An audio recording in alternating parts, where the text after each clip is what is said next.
Hey everyone, and welcome back to MetaCast. I'm John, I am Maya. and we are ready for another deep dive. Absolutely. Today we're looking at the box office success of Sonic 3. Yeah, this one was, Yeah, especially with Alright. some of the mixed reviews. Yeah. So we've got a couple articles here. You do? One from Buscatoto and one from Kotaku. Great sources. And so let's just jump right into it. Yeah, let's get into it. So Sonic 3 had a massive opening weekend. Huge. Buscatoto is reporting somewhere between $55 and $60 million domestically. That's incredible, and that's not even including the international numbers. Yeah, and they're expecting those to be pretty significant. Especially with that holiday release. Yeah, they're thinking it could even reach a global total that exceeds $400 million, Wow. which would be a huge jump for the franchise. To put it in perspective, Sonic 2 grossed a little over $400 million. Globally. Globally, yeah. So at least matching, if not surpassing that, Exactly. which is pretty impressive. Yeah. Now, one thing that did surprise me was that Sonic 3 actually outperformed Mufasa, the Lion King, domestically. Interesting. I mean, the Lion King is a cultural phenomenon. It really is. You know, Yeah. but Mufasa's actually dominating internationally. yeah. It had a $130 million opening weekend. Wow. But Sonic 3 strategically delayed its international release. Right. It'll be really interesting to see how those numbers compare once Sonic 3 hits those markets. Yeah, for sure. Yeah. So why is Sonic 3 doing so well domestically? Good question. Well, both articles point to a few key factors. Okay. One, it's just a fun movie. It's simple as that sometimes. Right. Yeah. They talk about this good blend of action and humor. Yeah. And obviously the nostalgia factor is huge for those of us who grew up playing the game. Oh, absolutely. Yeah, it brings you right back. Yeah. Yeah. And then there's also this idea that the film is a really faithful adaptation Of the source material. of the video games. Yeah. Which always resonates with fans. Huge. Right. Yeah. And it captures the spirit of the games while still bringing something new to the big screen. And speaking of bringing something fresh, we can't forget Jim Carrey. Oh, Jim Carrey. He's amazing. As Dr. Robotnik, Yeah. both Buscatoto and Kotaku really point to his performance as a major reason why people are enjoying the film. Yeah. And even for some people carrying the film. Yeah, for sure. And we'll get into the reviews a little bit more in a sec, but Okay. his performance is definitely a recurring theme in the reviews that we're seeing. It seems like he's a real highlight. Yeah. Even for those who maybe didn't love every aspect of the film. Okay. Yeah. So let's get into the critical reception a little bit more because it's definitely mixed. Very mixed. Kotaku actually points out the huge range Yeah. in opinions that they're seeing. Yeah. Some are calling it the best of the lot, and others describe it as brain-rotting children's TikTok content. Wow, what a range. That's putting it lightly. Yeah. Some reviewers just love the over-the-top spectacle and the energy of the film, Yep. while others found the plot to be a little messy. Yeah, or felt like it relied a little too heavily on Jim Carrey. And The Guardian actually said that without Carrey, Sonic 3 could have been a lot worse. Ouch. So despite this, And they praised the director, Jeff Fowler, for being able to both indulge in and poke fun at kind of like the excesses of blockbuster filmmaking. yeah, I can see that, especially with the introduction of Shadow, Oh, yeah. who have always been like a darker, more intense character in the games. Right. So bringing him in definitely opens up those possibilities. Definitely. And speaking of Shadow, Yeah. Kotaku mentioned that Games Radar was actually a little underwhelmed by Keanu Reeves' performance. Oh, no. It seems like outside of one John Wick-esque action scene, Okay. Shadow kind of retreads the same character arc that Knuckles had in the second film. Well, I guess even Keanu can't win them all. He can't win them all. But at least we still have Jim Carrey Jim Carrey to the rescue. bringing that comedic energy. Yeah.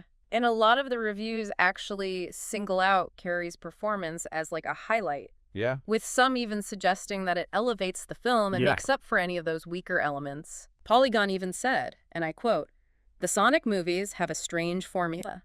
The messier the plot, the better the movie works." That is a funny observation. It's pretty funny. But it's not all chaos, right? Not all chaos. I mean, Kotaku also included some really positive reviews. Oh, for sure. Yeah. Like Slash Film calls Sonic 3 bigger, bolder, and better than ever. That's awesome. And, you know, they're praising its appeal to longtime fans and newcomers. Yeah, it's great when a film can do that. And Polygon called it the best of the lot. Yeah, that's high praise. So we've got these huge box office numbers Yeah. indicating a lot of interest from audiences. Right. And then this critical reception that is, All over the place. yeah, from effusive praise to brain rotting. It's a wide spectrum. So what does this all mean Yeah. for the future of Sonic and for video game adaptations as a whole? I think it really speaks to the power of brand recognition and nostalgia in today's entertainment landscape. For sure. Audiences love seeing familiar characters and stories, and studios know this. Yeah. And they're trying to capitalize on it.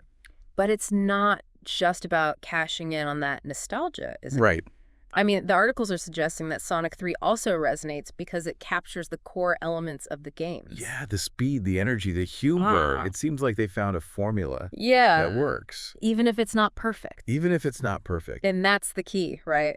When Yeah. you're adapting something. Adapting any beloved property is a tough balancing act. Right. You have to stay true to the source material, but also appeal to a broader audience Yeah, that might not be as familiar. for sure. And Sonic 3 seems to be hitting that sweet spot, It does. even if some critics aren't totally convinced. So with Sonic 4 already greenlit, Yeah, 2027. what do you think the future holds for this blue blur? If the past is any indication, we can expect more of the same. Okay. Fast-paced action, goofy humor, and Jim Carrey stealing every scene. And maybe they'll iron out some of those plot wrinkles along the way. Yeah, but even if they don't, it seems like audiences are ready for the ride.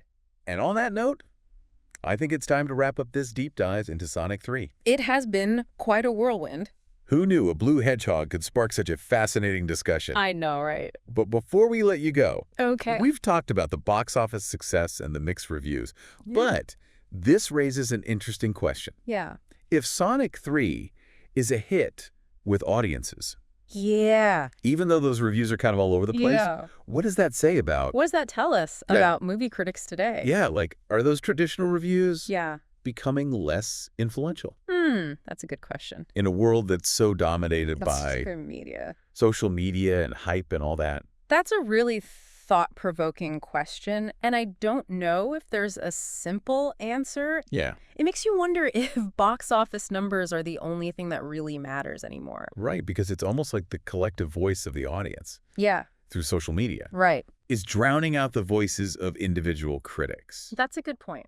Yeah. But I also don't think we should discount critics completely. They Right. still have a role to play They do. in starting conversations That's about right. the movies that we watch. Yeah. And helping us think critically About about... the media that we um, consume. Exactly. So maybe it's not really about one side winning or losing, Yeah. but more about a shifting dynamic between the power of the crowd Yeah. and the influence of, thoughtful critiques. Exactly. It's this complex interplay of all these different factors Yeah. and trying to figure out what true success for a film really means, Right. both financially and artistically, is a really interesting conversation to have. And Mhm. Sonic 3 is a great example of that.